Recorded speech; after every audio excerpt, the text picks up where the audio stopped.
जालना व बदनापूर तालुका शिक्षक सहकारी पतसंस्थेचे चेअरमन सन्माननीय रवींद्ररावजी भुसे सर, त्यांच्या काकापासूनच या पतसंस्थेचं एक मोठी सुरुवात संस्थापक अध्यक्षाच्या रूपात झालेली आहे आणि आज त्यांच्या पुढच्या पिढीतील रवींद्ररावजी भुसे सरांच्या नेतृत्वामध्ये ही पतसंस्था योग्य दिशेची वाटचाल जाताना आपण बघतो आहोत.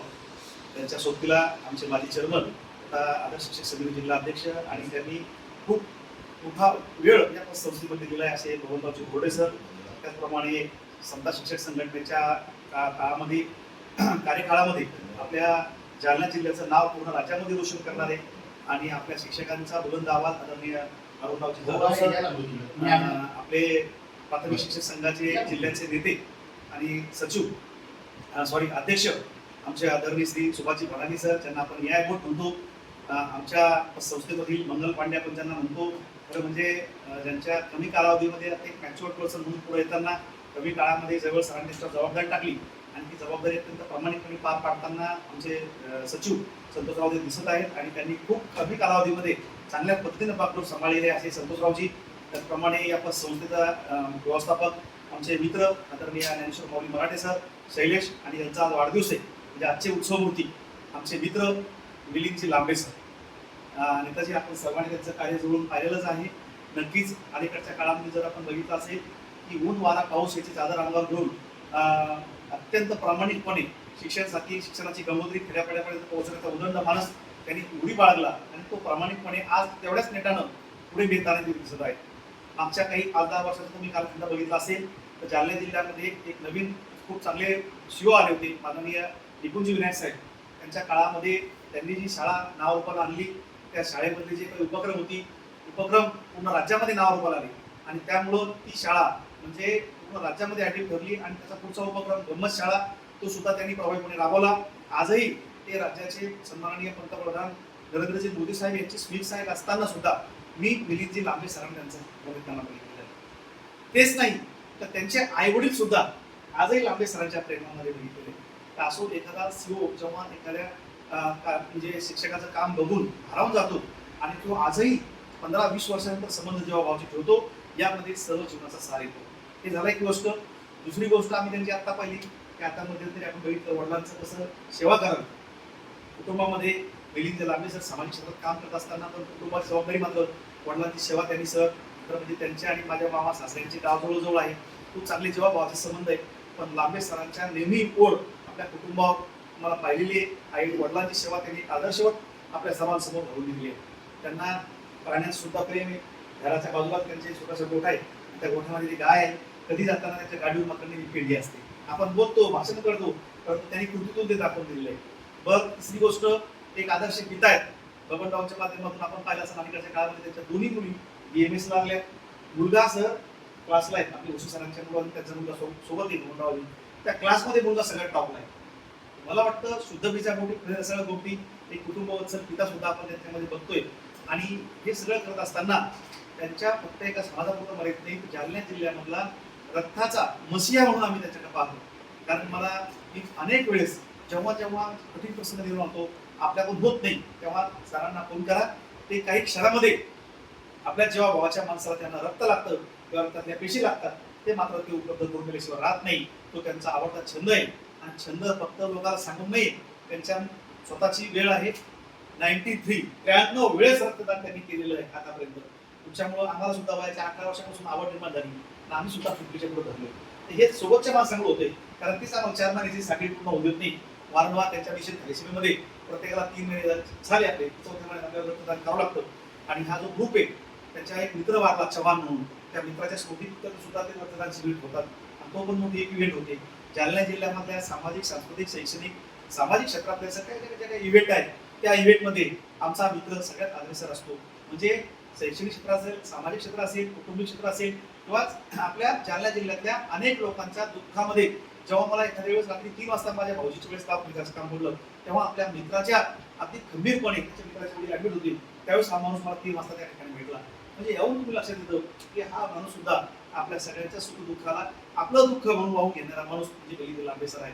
कधी कोणत्याच गोष्टीला म्हणजे कधी मला म्हणला नाही की निवडणुकीत उभं राहायचे, कधी मला भाषण करू द्या संघटनेत त्यांच्या सूचीपदाची जबाबदारी होती, कधी मोठेपणा जेवढा नाही आम्हाला पडद्यावर ठेवतात की पडद्याच्या मागं राहून एक प्रामाणिकपणे भूमिका निभावण्याचं काम, एक शक्ती पाठबळ देण्याचं काम, एक सन्मान करण्याचं काम आदरणीय मिलिंद सर, आपल्या सगळ्यांचं प्रेम म्हणजे आपल्या सर्वांचं ऋण आमच्या हृदयात आहे, आमच्या डोक्यावर आहे आणि ते आमच्या शेवटच्या श्वासापर्यंत आहे. कारण तुम्ही दिलेलं ऋण आम्ही फेडण्यासारखे माणसं आमच्यात तेवढी शक्ती नाही. आम्ही फक्त प्रामाणिक प्रयत्न करतो, पण तुम्ही दिलेलं प्रेम हे आमच्या कायमच्या काळात करू नये. येणाऱ्या काळात कुठंतरी काही आम्ही आपल्या कुटुंबाच्या उपयोगी पडलो तर त्या ऋणातून आम्ही मुक्त होण्याचा प्रयत्न नक्कीच करू. आजही प्रेम जसं मला 30 वर्ष संघटनेत झाली, म्हणजे बबनरावांना 35-37 वर्ष झाले असतील, त्यांना सुद्धा मी माझे काल सांगितलं की 1 वर्ष ज्युनियर आहे. तर अनेक वर्षापासूनची जी काही संघटना एक निमित्त मात्र असतं, पण एक कौटुंबिक संबंध असतात, हे नात्याबाहेरचं नातं जे जगतो आपण. आणि आपण पहिलाच नेताजी चर्मन साहेब की अरुणराव की मिलिंदजी सर हे एक वेगळं तत्व, एक वेगळं रसायन, म्हणजे खरं म्हणजे लोकमान्य टिळकांचं झाल्यानंतर मेंदू तपासून पहा असं म्हटले होते, तसं यांचा मेंदू सुद्धा तपास करणार असतं. एक आगळं वेगळं रसायन सर, एवढं मशी आम्ही माझ्या जीवनात सांगतो. मी अनेक लोकांच्या संपर्कात सर, हजारो लोकांना दररोज भेटतो, परंतु मिलिंदजी लांबे सरांचं रसायन खूप वेगळं आहे सर. कारण त्यांना नावाचं काही सर त्यांच्या विषयीमध्ये काम करतात सर. तेव्हा मला सांगतो मी कोरोनाच्या काळात त्याची तिथे बाजूलाच एक ऑफिस आहे, आपण विवेक पाहू 2 ते 4 लोकांपुढं खुर्च्या मिळतात कसं 15 ऑक्सिजनचे नळ काढले त्यांनी त्यावेळेस सर मी पुन्हा मुदत मागायला आणि आम्हाला सांगायला 15 ऑक्सिजनची त्यावेळेस सर जे लोक सर्वसामान्य त्यांच्या घरामध्ये हॉस्पिटलमध्ये त्यावेळेस बेड नव्हती, जागा होतं नव्हती सर. मिलिंद लांबे सरांना फोन केल्यानंतर सांगतो सर तिथे बाजूलाच ऑफिस आहे, आता संघटना सामाजिक संघटना आहे, परंतु त्यावेळेस या माणसाने सर मला साथ दिली. कारण आम्हाला येणारे फोन खूप होते, हॉस्पिटलमध्ये जागा नव्हती, त्यावेळेस त्यांच्यामुळे अनेक लोकांचे घरातले आईवडील वाचले सर. माणसं तरुण माणसं काही परंतु ज्यांना श्वास घ्यायला त्रास होता त्यांना त्यावेळेस ऑक्सिजनचा पुरवठा आपल्या माध्यमातून झाला. मी अनेक काळामध्ये बघितलं आपलं कार्य, आपल्या स्फूर्तीला मी आज वंदन करतो. आणि त्यांची तुम्ही कविता ऐकली असेल कार्यक्रम हा ते तर आहेच, गझल तर आहेच समजा, गझलच्या व्यतिरिक्त त्यांच्या जी कविता बोलतात त्या आवश्यक त्यांच्याकडे जी कविता त्यांचा जो म्हणजे बोलण्याची जी शैली म्हणजे गझल तर त्याचा छंद येतो, त्यांचा जोपासला तो श्रीच्या माध्यमातून आपल्यासमोर आला. परंतु त्यांच्याकडे जी कविता आहे ती अर्थातून ही कविता आपण जर ऐकली आहे का तर म्हणजे झोपलेले माणसं जागे होतात, जागे झालेले माणसं पळायला लागतात आणि पळणारे माणसं काही ध्येय गाठतात. अशा पद्धतीचं त्यांचं एक वेगळं व्यक्तिमत्व आमच्या मिलिंद सरांचं आहे. त्यांचं स्मित हास्य असं, त्यांचं प्रगडपत एकदम तुमच्यासाठीच येते सवय झाले आता आणखी सवय होतात हे आहे सर. ते कसं गोष्टी व्यक्तीला इकडे जसं आरोग्य हसते काही बोलत नाही, कारण त्याला गेले असे येणार चिंता करू नका. तर असं हे आपला गवंडीचा भाग आहे. सपोजराव तुम्ही पण भविष्यामध्ये राही तुमची या भेट बसलेली, पण भगवानराव सारख्या माणूस म्हणजे सौस होणार की नाही आपल्याला हातोडा पाहिजे सोबत. त्याचा हातोडा मारला की सगळ्या गोष्टी पूर्णता येते.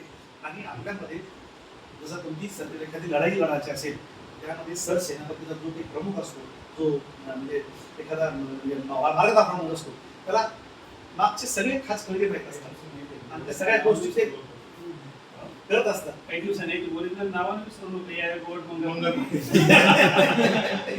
गेले बस ताईपर्यंत असो. आपल्या सर्वांच्या या आनंद प्रसंगी सर आपल्या घरामध्ये काय सांगितलं असं होता प्रत्येक तुम्ही नंतर मानधोरीपर्यंत आला तर म्हणजे आम्ही 100% बघून राहून आम्ही तुम्ही नाही म्हणले हा म्हणले आमचा श्वास आहे. मला आवडीचा संजय तुम्हाला नाही म्हणलं का वाढीचं कोण काढू नका. आम्ही आलो ना तर एक विनंती आलो बरं का कुठं असो रात्री 12 वाजून की निदान आपल्या जेव्हा भावाच्या माणसाच्या घरापर्यंत निदान त्यावेळेस जायचं भेटायचं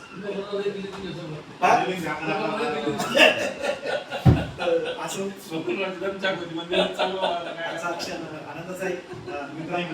आनंदाचा निसर्ग. हे बघा सर माणूस हा कार्याने ओळख राहतो आणि कार्याची ओळख ही कधीच पुसली जात नाही. तुम्ही कार्याने तुमची ओळख निर्माण केलेली. आज संघटना तर एक आपलं त्यामध्ये निमित्ताचे आपलं कुटुंब आहे. म्हणजे ते आजूबाजूचा ज्यावेळेस संघटना कोणती होती त्यावेळेस आपली संघटना होती. नंतर महाराष्ट्र शिक्षक संघटना आली, आता आदर्श शिक्षक समिती होती. या संघटनेत सुद्धा बागदौरमध्ये जे महत्त्वाचे पिलर असतात, जे गरुड खांब असतात कुटुंबातले किंवा संघटनेतले, त्यापैकी ते गरुड खांब आहेत. त्यांचं दर्शन घेतल्यानंतरच विठ्ठलाचं दर्शन होतं. तसं ते त्यांचं एक विशिदन असतं. त्यांची सही झाल्यानंतर सगळ्या गोष्टी पारित होतात. कारण त्यांचं एक दुरुस्त दुसरी दृष्टी असते आणि त्यांचा मान त्यांना तो आहे सुद्धा आणि तो जपून ठेवला आहे. विवेक कसं त्यांच्या बोलण्यामध्ये वागण्यामध्ये बोली कसं चालेल कसं असते त्याची मंदारी पावती आहे. म्हणून त्यांच्या बोलण्यामध्ये सुद्धा ओजूशी पण आहे, तेजस्वी पण आहे आणि मन करायला पसंत सर्व सिद्धीचे कारण शाळेवर त्या विद्यार्थ्या गेली सर मंगलमय शाळा करून टाकली त्यांनी. आता विशेष शाळेवर गेले तसं दोघं तिघच आहे. आता पत्रकाराचं काम सुद्धा मी पाहतोय 250 घर 261 घर आहे त्यांना. एवढी दोन सांगत असतो त्यांची, परंतु सकाळी जाईल काम करेल म्हणजे सांगा तर म्हणजे आपल्यावरची जबाबदारी आली ती प्रामाणिकपणे पार पाडताना आम्ही पाहिलेली आहे. अशाच तुमच्या उदंड कार्यासाठी आमचे सर्व शिक्षक संस्था चेअरमन रमेश जोशी सर, सचिव खजिनदार, माजी चेअरमन, आदरणीय श्री संचालक साहेब, आमचे व्यवस्थापक साहेब, सर्वांच्या वतीनं आणि हा एक भाग्याची संधी आम्हाला निश्चित सोडायचो. तर आम्ही आपल्या अंतकरण पुढील वाटचालीसाठी सर या हमने भगवान को मांगा था 1 डॉलर, भगवान ने दिया 2 डॉलर.